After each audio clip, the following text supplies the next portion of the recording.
Segundo estudo da Oxfam, uma ONG internacional, 12 milhões de brasileiros saíram da pobreza absoluta entre os anos de 1999 e 2009. Apesar da melhora nos índices de miséria, a Oxfam afirma que o Brasil ainda é o segundo país mais desigual do G20, grupo que reúne as maiores economias do mundo. Especialistas recomendam que o Brasil mantenha as políticas de transferência de renda, como Bolsa Família, e outros programas de assistência social para reduzir ainda mais as desigualdades. O Brasil tem hoje um contingente populacional de mais de 16 milhões de pessoas vivendo em extrema pobreza, de acordo com o Censo Demográfico do IBGE de 2010. O Instituto se baseou na renda per capita mensal familiar, no valor de R$ 70, para classificar quem vive dentro da margem de extrema pobreza. O programa Inclusão vai mostrar a pobreza extrema, exposta, em plena capital do país. Famílias que matam a fome dos filhos, graças à ajuda que recebem de grupos voluntários. E mais, a segunda maior favela do Brasil, que fica a menos de 30 quilômetros da Praça dos Três Poderes, e o crescente aumento da violência contra os moradores de rua. Essas e outras reportagens você acompanha em Populações Vulneráveis, tema do programa Inclusão, que começa agora.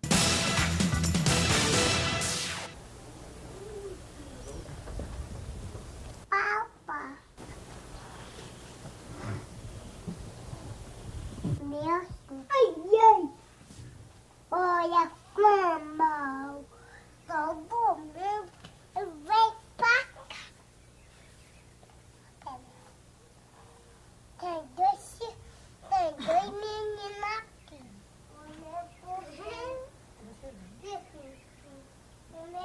Eu vou mais tomar. E como é que você está fazendo então para conseguir cuidar dos seus filhos, com a sua esposa?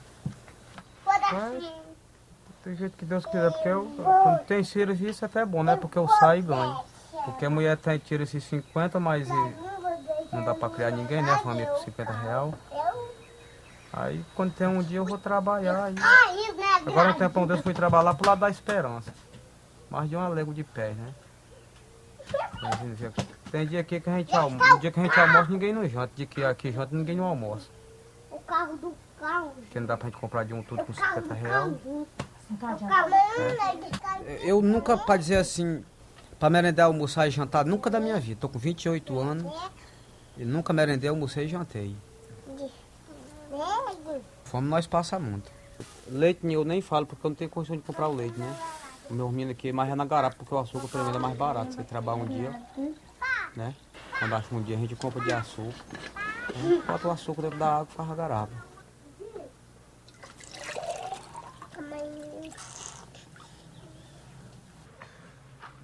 Essas são imagens reais e fortes, desconhecidas para muitos brasileiros.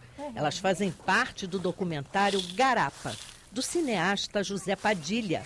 As cenas foram gravadas na comunidade de Santa Rita, arredores de Choró, no Ceará. E este ainda não é o estado mais pobre do país. Quantos milhões de brasileiros ainda existem, assim, em extrema pobreza? Estatísticas publicadas pelo governo são 16 milhões de pessoas, entendeu? Espalhadas no território nacional, principalmente concentradas no Nordeste, né? Cerca de 56% da pobreza está no Nordeste e principalmente no meio rural. Segundo o diretor de Estudos e Políticas Sociais do IPEA, o governo oferece, além do Bolsa Família, programas sociais que atendem a população mais pobre do país. Outra fundamental são o BPC Loas, né, que atende um conjunto da população mais pobre e idosos pobres, né, que estão na faixa aí da assistência social, cerca de 3,5 milhões de pessoas, né. Outro importante é a Previdência Rural, do sistema previdenciário, que atinge cerca de 8 milhões de pessoas. A pobreza no Brasil tem localização geográfica. Região Nordeste, 59%. Tem idade, crianças de 0 a 14 anos. Tem cor, 70% são negros. 1 em cada 4 moradores da área rural vive em extrema pobreza. São os brasileiros miseráveis, que não têm acesso à alimentação, moradia, educação, saúde e emprego. Falta até água para beber.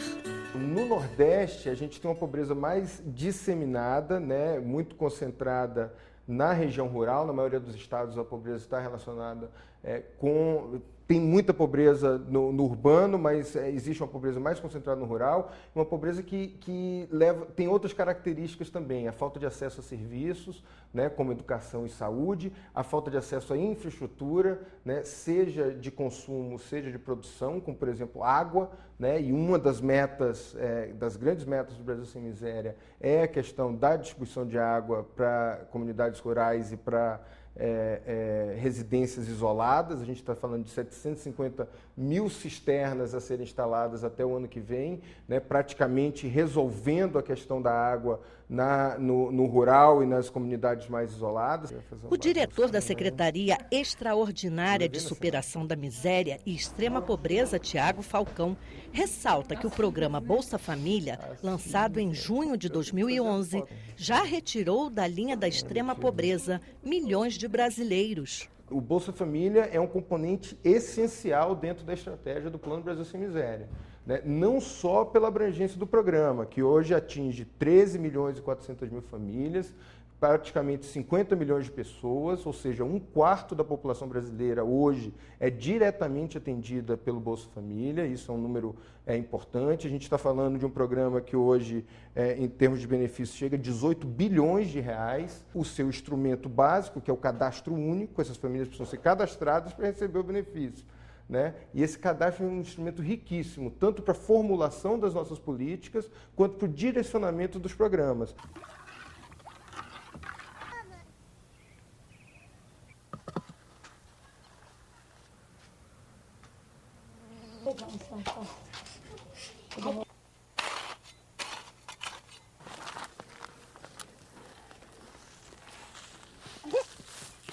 A intolerância com os excluídos já ultrapassou limites e virou caso de polícia. Segundo o Centro Nacional de Defesa dos Direitos Humanos, de abril de 2011 a março deste ano, 165 moradores de rua foram covardemente assassinados. Esse número representa uma morte a cada 2 dias. São Paulo, Paraná, Minas Gerais e o Distrito Federal registram o maior número de casos de violência contra moradores de rua. Embora expressivos, os números não traduzem a real violência a que estão expostas pessoas que vivem o drama do abandono das ruas.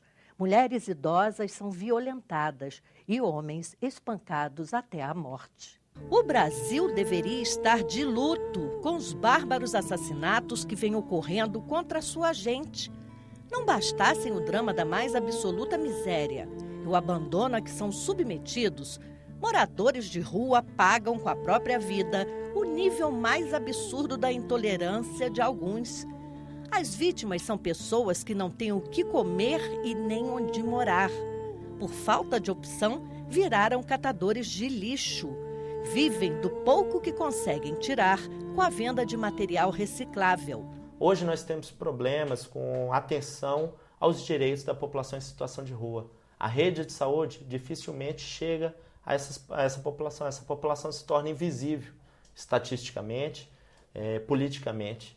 Então essa população, quando ela vem e recebe um amparo de uma política pública, uma política de assistência por meio de uma unidade de acolhimento, ela surge, ela começa a ter acesso, ela começa a ter condição de dignidade, de adquirir e usar o seu direito. Enquanto não recebem a devida atenção de entidades públicas competentes, centenas de famílias procuram abrigo debaixo de árvores, pontes e dormem sob caixas de papelão. São cidadãos vulneráveis à temida ação do tempo e à do homem. Só neste ano, a capital do país registrou em menos de 2 semanas o assassinato de 4 moradores de rua. Eles foram covardemente mortos enquanto dormiam. Eu sempre sou daqueles que acham que essas pessoas podem serem recuperadas para o convívio permanente com a sociedade. e não marginalizadas como se fosse algo descartável. E eu condeno, claro, com toda a força da minha voz, da minha alma e do meu coração, aqueles que agridem e que, de uma forma ou de outra, contribuem para o extermínio dessas pessoas. É um genocídio. Em fevereiro, um grupo de homens jogou gasolina e ateou fogo em 2 moradores de rua que dormiam debaixo de uma árvore. Um deles morreu com 70% do corpo queimado.